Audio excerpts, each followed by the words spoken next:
Today I'm going to talk about Dying Light and the Nintendo Switch. I've been playing on the OLED Switch. I have not played on the Lite or the regular Switch. And listen, I'm not trying to be a game journalist by any means. I bought this with my own money, and I just want to talk about if I think it was worth the purchase or not and suggest it to a certain group of people.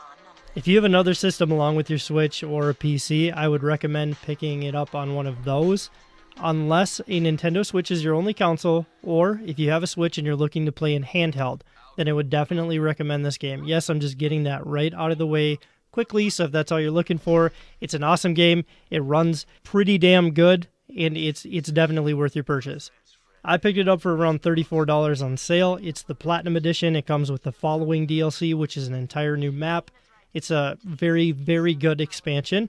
I'm not going to spoil anything. All I'm going to say is it's a cult and you get a buggy. It changes the entire game around. It's not an urban environment like the main game is. Along with that DLC, you get some outfits, some other missions, I believe. It's definitely worth it, like I said.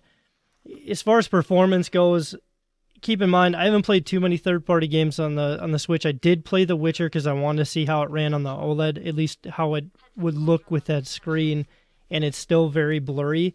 I know a lot of people praise it, which it's still impressive that The Witcher is run on the Switch, but I was worried this game would be blurry too, but it's not at all. There is some pop-in when you're looking across like the city. You can notice some pop-in here and there, and there's also a little bit of visual glitching, but right up close or when you're running through, doing your parkour and whatnot, I don't really notice any performance issues, and I'm actually quite surprised by that.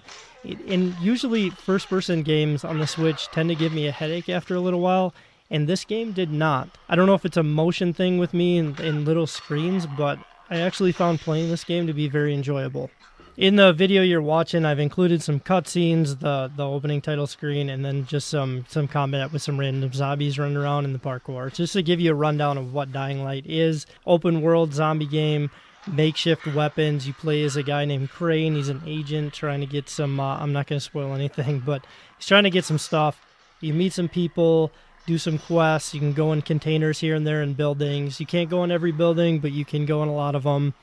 Parkour is the main element, jumping around rooftops and whatever, and then, yet again, try not to spoil anything if you haven't played it before, but the zombies that come out at night are a lot more deadly than the ones that are around during the day, hence the title being Good Night, Good Luck. I think Dying Light is one of the most replayable games because of the co-op aspect, and just to put this in a little more perspective, I have around, I want to say 300-ish hours on the PlayStation version of the game between the main story and the following DLC, just finding random stuff, exploring the world. Even after having that much time in the game, it's still been very enjoyable starting out again and being able to explore the beginning parts of the game again, even if it is just, it kind of sucks when you start over a game that you have so much time in, but like I mentioned, it is very replayable, and there's a lot of secrets that I didn't find in my first playthrough of it.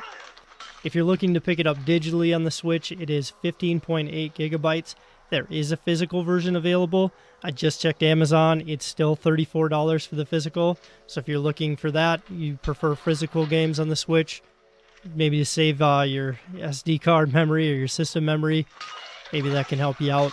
I know there's a lot of people that are sick of zombie games out there, but what I will say is, in my opinion, this is by far the best zombie game that's ever been made.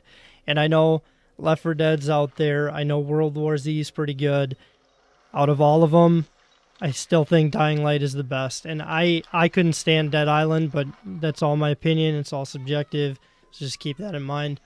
I don't want to drag this video on too long, so really I just wanted to say that I think it was worth the purchase. If any of this stuff interests you from what I said, like the parkour, open world, makeshift weapons, you do get a bunch of upgrades on your character stuff. If that kind of stuff interests you, I definitely think you should pick it up if you're looking for that type of game on the Switch especially. And it does run very well handheld. Like I mentioned at the beginning, I'm not trying to be a journalist. I just want to talk about my purchase with the game. Maybe I'll come up with some better structure for these type of videos in the future, but I just want to say thanks for watching, and if you're new here and you enjoy these types of videos, consider subscribing. I'll catch y'all next time.